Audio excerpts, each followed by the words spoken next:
Welcome back. You're still tuned in to News and Views, and we're going to be switching gears now to a very, very interesting story. We'll be shifting the conversation from contemporary politics and social issues and turn our attention to sport, but not just any sport, the sport of rugby, one of the biggest and most loved games, and also most historic games in the livelihoods of all South Africans. It's a sport of memory, it's a sport of struggle and justice. And we'll be talking to someone that wrote, I think, quite extensively about the story of rugby in South Africa. The book is titled South African Rugby Untold Stories from a Divided Nation by writer and historian Sedick Crombie. It seeks to restore dignity and visibility to 45 former non-racial rugby players. These are men, black, colored, Indian, and so-called mixed race, whose careers, sacrifices, especially under apartheid, were largely ignored or erased from mainstream media's narrative.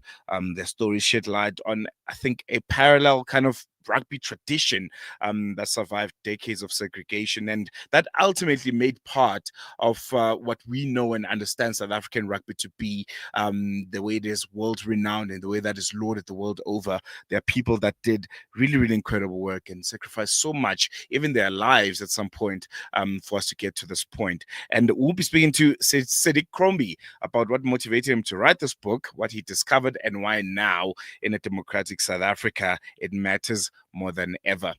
Mr. Sedick, thank you so much for joining us. Welcome to Salam Media. Really appreciate you giving us the time. Wa alaikum salam wa rahmatullahi wa barakatuh, and good morning to all the viewers and listeners out there. It's really a pleasure to have your platform to convey the story of my book or the content of my book. Most definitely. I think the pleasure is all ours, and we'll jump right into it. If you can, without giving too much away, because people still have to get the book, give a bit of insight onto Untold Stories from a Divided Nation. What's the book all about, and what did you decide to write about the other side of South Africa's rugby history at this current moment? Yeah, I think Salelo, and that at the dawn of democracy, there was quite a lot of euphoria, and we were going to a new democratic dispensation. Everybody was caught up in the emotions of unity, reconciliation, and everything else. And what transpired then was that unity in rugby and in sport became one of the key areas which the new government or the incoming government was actually going to use as a methodology to reconcile the different disparate groups or races in South Africa. And because rugby in the white community was a great leveler for them, the incoming government saw that as a tool basically to bring reconciliation to the fore. Unfortunately, what transpired in the 30 years thereafter was that prior to unification of South African rugby's disparate groups, there was the colored group, which played under the South African Federation. There was the African Black group, which played under South African Rugby Association. There was the white group, which played under the South African Rugby Board of Danny Craven. And then there was SARU. SARU was the non-racial body, which included colored, African, and white players, was the only non-racial body. Nevertheless, all those bodies after 94 came together, but prior to that, already in 92, 93, some of the people already went to meet with the ANC out of the country. And there, obviously, some of the things were already put in place. For instance, Louis Late, which was the rugby boss, basically had a foot in the door to say that this is how we're going to come across as use rugby as a tool. And as you can see, why I say that the white establishment had a greater say is because all other codes in South Africa are the Proteas, but the rugby remains the Springbok, because Louis Late and his coterie of rugby people basically punted for that. And there's a phrase in the book which says that Mandela said, give them the Springbok because they have already lost so much. So Mm, that in a nutshell. But as the 30 years up to now has actually evolved, we have found that the non-racial rugby contingent has completely been left out in the loop. They have been assimilated, the people that come from the non-racial fraternity. There has not been any integration. And the call in 94 was first to have 5 years of leveling the playing fields, because after all the resources were in the more established areas of the South African Rugby Board, and the mm, disadvantaged communities had very little um, facilities that could match that. So 5 years to ensure that the resources and the playing fields are leveled would have transpired. Unfortunately, that never materialized. South Africa went on international tours and everything was forgotten afterwards. And the story of the non-racial fraternity was never told. So mm, that basically is a short synopsis of the background to the book. That mm. politics have always played its role in South African sport and specifically in rugby. Mm, mm, mm. And I want to touch on the on the aspect of the politics a bit. In your research, what kind of patterns emerged about how non-white players were treated under apartheid rugby structures? You touched on it a bit. In terms of access to facilities, international exposure, recognition, and even something as simple as documentation. Also. Yeah. Firstly, as I earlier mentioned, there were four contingents of rugby. There Mm, was the white South African Rugby Board. There was the coloured contingent, which was a small contingent played at the South African Rugby Coloured Federation, and there was the South African Association of Rugby. That was SARA. But then there was a non-racial SARU. SARU was the South African Rugby Union, non-racial fraternity. They were the biggest group. They had the most players across different races. And this group in itself had a beautiful history of resistance, because people that belong to the SARU, they followed the dictum of no normal sport in an abnormal society, which basically translated into mean we can't play 80 minutes rugby and then have to go. This is what the SARA and the South African Rugby Federation, the colored and the black African group did. They would play sometimes with touring teams that came over what they called invitation or rebel tours. And then after 80 minutes, they were not allowed to use the facilities. But after 80 minutes, they used to go back to their townships and their settlements. So this in itself was apartheid at its vehement. And at the end of the day, also the book starts off with chapter 1 talking about sport and politics, because in South Africa, when you talk about sport, you can never divorce politics, because politics have played a significant role. And we have noted that in the past, the South African government had what they call the South African Sport and Recreation Department, which solely focused on breaking South Africa's isolation. South Africa was isolated during the apartheid years, specifically during the late 70s, early 80s, right up to democracy. South Africa were barred from playing international sport. They were kicked out of the International Olympics Committee. Doors were closing in the cricket field. Doors were closing in the rugby field. They couldn't participate anymore. And what they did is they tried to break that stranglehold.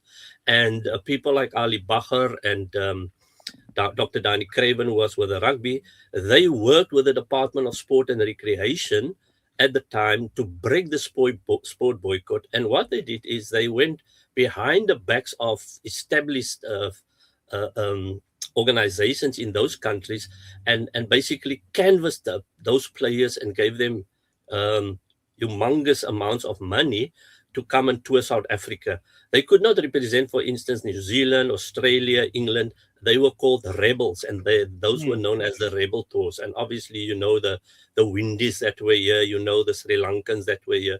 They all came for the money and were regarded as mercenaries. That history, obviously, we need to leave behind, but we should never forget that history. And where does this place the non-racial fraternity? What have they actually gained in the new South Africa other than being assimilated? Our mm, facilities are still the same. Our resources are still meager. We don't get the necessary recognition for our history and our contributions. And I think that is part of the reasons and the underlying issues that needs to be brought to the fore. Because mm, it still plays a role in our present, and it will continue to play a role in our future. Most definitely. As quote unquote born free myself, I'm very interested, in some of the 45 individuals that you profiled, and whose stories stand out. But are there maybe from the 45 that you can give us a bit background on one or two? We know the stories of Errol Tobias and Chester Williams, but from that 45, is there one or two who you think this person really deserves to have their name known, the younger generation, especially of black and colored kids who right now look at the Springboks and look at the likes of Sia Kolisi, and say, we want to be like those guys, need to know about those that came before them? There were many that I have actually not even touched on. 45 was the cutoff because I thought if I take too long, I just need to put this into context. There are so many others. But while I wrote the book, that 5 of the 45 has already passed on. Some have already been deceased, and I got their information from their families and their teammates. But all the 45, there are a number of them, and not one that specifically stands out. I will tell you the one story of the scrum half. I won't mention his name at this time. He came from, he lived, and sometimes the reason why I need to bring in the equation of apartheid and the politics of the time, as well as the politics of today, and why I mentioned chapter 1 solely focused, because it needs to give context. I can't just write the story of these people. I need to write it in what context it is conveyed. So what transpired in his life, it's just him and his brother. And this goes for a number of them. The refrain runs through a lot of their lives. He basically had a single mother. His father passed on at an early age. And she used to work as a domestic in the town for a family, a white Jewish family. And after some time, the dreaded Group Areas Act came, the forced removals, took them out of the CBD of the town and threw them in a little dusty township 5 kilometers from the CBD. In his mind, he could never understand why they had to be removed, and his mother always cursed. But the sad thing about this is that him and his brother went to school, and every afternoon they had to stay with other people because his mom used to go early morning, dress them, feed them, and then she would leave. And then she only would come late at night. And sometimes she had to walk 5 kilometers. She always had to walk the 5 kilometers because there were no buses and taxis at the time. So even in rain, sleet, whatever, she used to walk back to home. And she always cursed the government and white people for the fact what they did to her life. He could never understand that. His brother passed on eventually. He went to go to a school in another town because there was no high school there. He eventually came to the University of the Western Cape, where he basically became a teacher. And only when he came to the University of the Western Cape did he start to realize the impact and the reason why his mom was always cursing certain groups of people for what they did to them. And that was his political awakening. And then he aligned himself with a non-racial fraternity where he realized, but here's a lot of other people that's got the same situation as mine. And this was an athletically gifted person. If he would, we go all gaga today about the scrum of Williams. And if you saw this young man playing at the time, he was akin to the current scrum of. And there are so many other stories that the refrain is the same. They lived in the rural areas. There's another story of one that basically during times they had to go and work in the orchards. And he always said to himself, they lived on a farm, and when it was holidays, they were actually coerced to go and work and assist their parents. And he always told himself, I want to get out of this life. So some of the stories are very, very, I won't use the word demotivating, but it can quite be, it shows that it was hardship at its and these stories have never been told. But the stories are those of resilience. The stories are those of people that really, in the end, triumph over adversity. And that in itself was a story to be told. So in each one of those 45 people that I interviewed, there are remarkable stories of resilience and ensuring that they don't succumb to the forces over which they have very little control, and still come out triumphantly on the other side. Mm. How difficult was it to unearth these stories and some of these memories? You mentioned, some of the people that you're trying to document have passed away. Some of them are really of old age now. Did you face, difficulties, the lack of archiving of these stories, faded documents, or resistance from our communities? We know how conservative that they can be sometimes. And how did you work around some of these difficulties? All of that which you just mentioned there, and more, and more. Mm, But nevertheless, Saloelo, is the fact that I call them challenges. I didn't see them as difficulties. mm, And up front in the book, I make a disclaimer where I basically say that these stories have been written, the personal interviews. Many of the people that are probably not in the book, and that was another tiptoe act that I had to do, because I know people will say, but where is this big player? Where is that big player? Why haven't you put in that one? And why is this one mm, in there? But obviously, some of the people that I approached to be part of the book, some of them bluntly refused. Some of them felt, well, they need a book on their own. Others were canvassed numerous times. So there was one, and this is not just grabbing something out of the sky. I personally contacted him 4 times. The person that assisted me, Ibrahim Boli Hanif, is also in the book, but he assisted me tremendously with compiling the book, in the sense of the typesetting, the formatting, to make it a genuine product that I personally can be proud of. mm, But and many others that saw it, and it is due to his support and help that it came to fruition the way it did.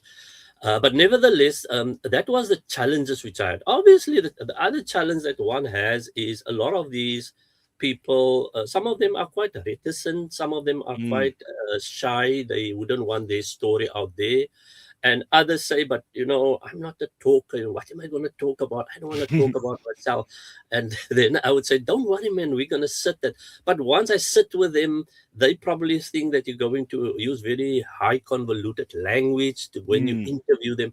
So you sit with them and you take them through the interview, and they start talking, and all of a sudden they don't even realize that you're doing an interview with them. And then that's how you capture the story with some of them. Some of them obviously don't want to be recorded. I never use the recordings, because I know then they feel they feel that they might say something not nice or incorrect. So I just capture what needs to be. So those were some of the challenges. The other challenge is obviously financial. mm, Our if I don't want to put it in the way that I think about it, but I have to be very diplomatic about this. But that corporate business, government, are very lukewarm around one bringing for such stories. mm. There's also what we call the move on brigade, and Yeah. leave the past in the past brigade. They will be very vehemently critical of this. But in the end of the day, the reason, and I think one of the primary reasons why the book is being put out there, is for generations to come, that people can also see that the Grant Williamses of today and the Cheslin Colbys didn't come from yesterday. They didn't fall out of the sky. There was the Ronnie Corkis, there was the Desmond Boyson, the Desmond Kramers. There were similar people that did not have the opportunity in the past. And why did they not have the opportunity? It is because it was denied them by the political authority at the time, saying to them, because you are of a darker hue, you are Mm, not allowed. There's the Zolayes, there's the Temba Ludwabas. Those are the people that are in the book, and people with excellent talent, excellent skills. And they were denied the opportunity to be given the platform where they could have shown their talents on a global stage. And these stories have never been told. So it's not a fad that we have the Siya Kolisis and we have the Cheslands and the Grants and all of these other people now. They have been there all the time. And I think it also now debunks the notion in the past that yes, you might be good, but you will be too small.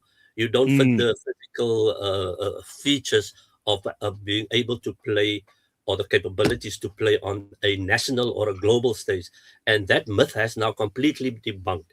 But I think what makes it very interesting now is where did these people come from? They have been there all the time.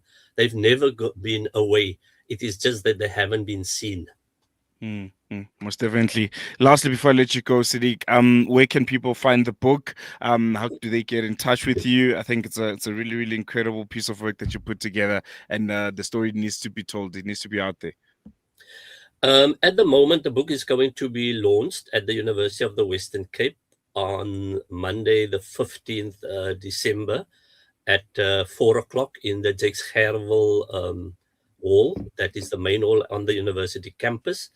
There will be quite a substantial number of people. Obviously, due to security and safety, we can only allow a certain amount.